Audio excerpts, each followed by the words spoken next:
à toutes et à tous. Merci pour la confiance renouvelée en compagnie des programmes de Soha TV.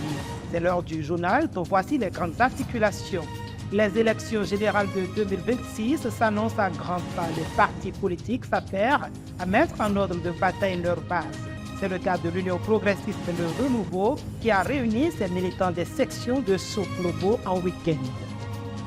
Le porte-parole du gouvernement continue son périple. Il était dans le département de l'Ouémé. L'objectif de cette descente à découvrir dans ce journal. Nous ferons également le point du lancement de l'édition 2025 du tournoi TFSA parrainé par Betty Taméo. Hors de nos frontières, Paul Biya sera-t-il candidat à la présidentielle? Élément de réponse dans un instant. Et pour terminer, le président sénégalais Bassirou Diomaye Faye met fin aux polémiques sur les embrouilles entre lui et son ministre Ousmane Sonko. Gardez une bonne condition d'écoute pour le développement de ces titres dans un instant.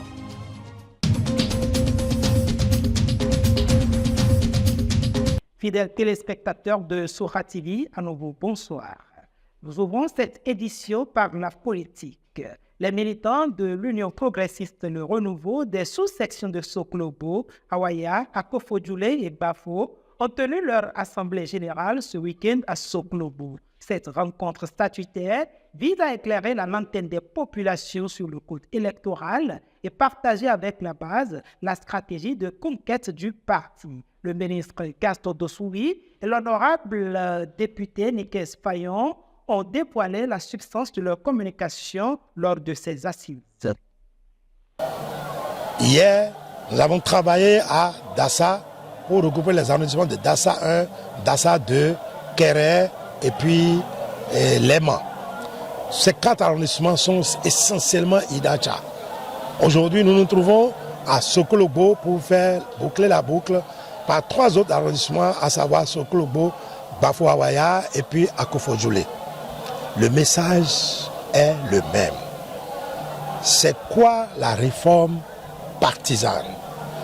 Quels sont les points essentiels du code électoral?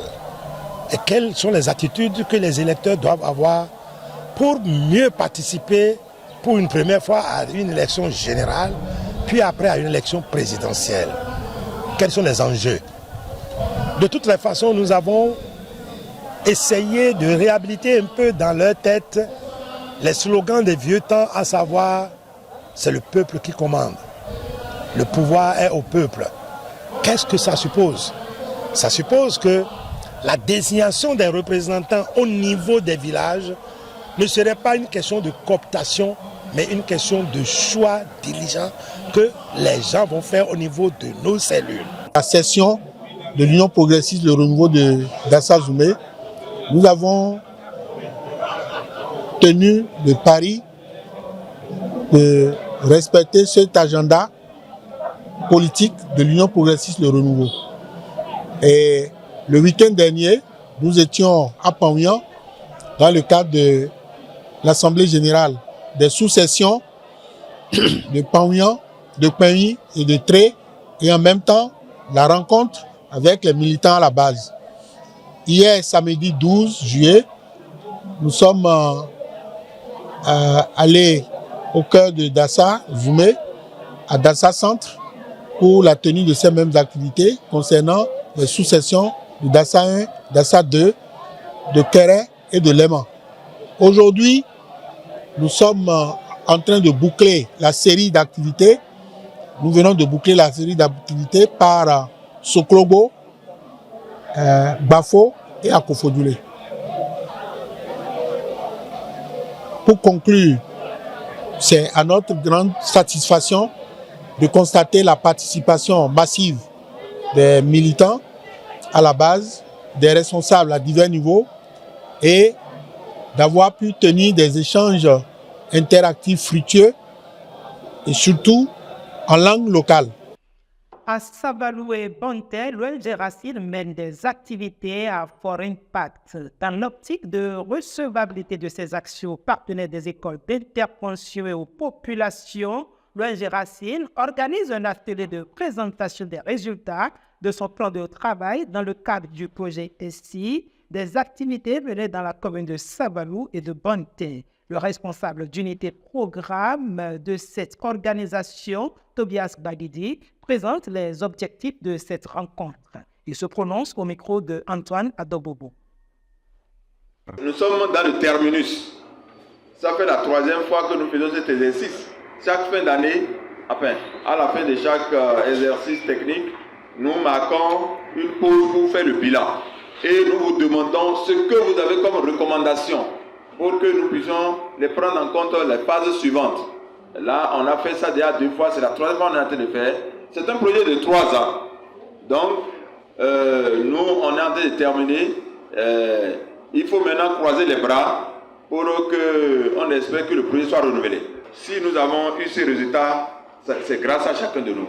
Et notre présence ici cet après-midi traduit une fois encore tout l'engagement que nous portons à ce projet. Parce que vous êtes en vacances, mais pourtant vous avez dégagé de votre temps pour être présent ici. Donc je voudrais vraiment nous remercier. Dans la dynamique d'apporter la bonne information sur les réalisations du régime du président Patrice Talon, le porte-parole du gouvernement, Wilfried Nwambiti, était en tournée le week-end dernier. Le samedi et le dimanche, il était face aux jeunes, aux femmes, aux artisans et aux têtes couronnées de la commune d'Adjara, de Sélépoudi, d'Afrankou et de Porto Novo. Dans un échange direct avec les forces vives de ces communes, en langue locale Boumbé, il a évoqué des réalisations du gouvernement et du désormais impératif du proche locataire de la Marina de faire autant que le président Talon, sinon mieux. Il n'a pas occulté les sujets brûlants de l'actualité, tenant en haleine l'assistance. En sport, le coup d'envoi du tournoi de football de la solidarité de l'avenir, TFSA, organisé par Pierre Bessot et parrainé par Bertin Tameyon pour fédérer la jeunesse autour des saines distractions, a été donné le samedi dernier en présence du ministre Gaston Dossoui et de nombreux cadres de la localité. Le parrain de ce tournoi, Bertin Tameyon, révèle ses motivations à accompagner cette initiative au micro de Lucie Madodé.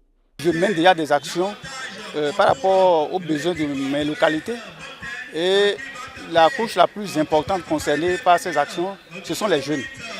Donc ça veut dire que j'ai un attachement par rapport aux jeunes. Et puis vous savez que nous sommes dans les vacances et il faut bien sûr trouver des activités qui mobilisent la jeunesse afin qu'on leur évite de tomber dans des travers. Un ennui qui certainement va les conduire vers des activités répréhensibles. Et donc j'ai fait cette option-là. Mais il faut aussi reconnaître que le football, c'est le sport roi, dit-on. Et c'est ça qui mobilise le plus les jeunes. Et je crois que pour les occuper et pour leur donner du plaisir et pour montrer quand même qu'on est avec eux, il n'y a pas au choix que de choisir le football. Donc c'est pour ça que depuis 3 éditions, je suis en train de les accompagner, de les soutenir. Hors de nos frontières, le président camerounais Paul Biya, âgé de 92 ans, en fin de mandat, a annoncé par communiqué dimanche sa candidature à la présidentielle pour briguer un 8e mandat de 7 ans. Par ce communiqué, le chef de l'État le plus âgé, détenant le record de longévité au pouvoir, a réaffirmé sa disponibilité à conduire les destinées de son pays. Au Sénégal, pour mettre un terme à cette randonnée informative, le torchon brûle entre le Premier ministre Ousmane Sonko et le chef de l'État Bassirou Diomaye Faye. De son retour des États-Unis, le président de la République sénégalaise a rassuré que tout va bien entre lui et son mentor. « Je n'ai aucun problème avec mon Premier ministre. Il veut d'une manière rapide faire réussir mon premier mandat et moi, je veux maintenir une paix sociale jusqu'en 2029 pour être son directeur de campagne et lui remettre un pays apaisé », a-t-il déclaré. Tout est bien qui finit bien, clap de fin de cette session d'information que nous nous remercions d'avoir suivi. À bientôt.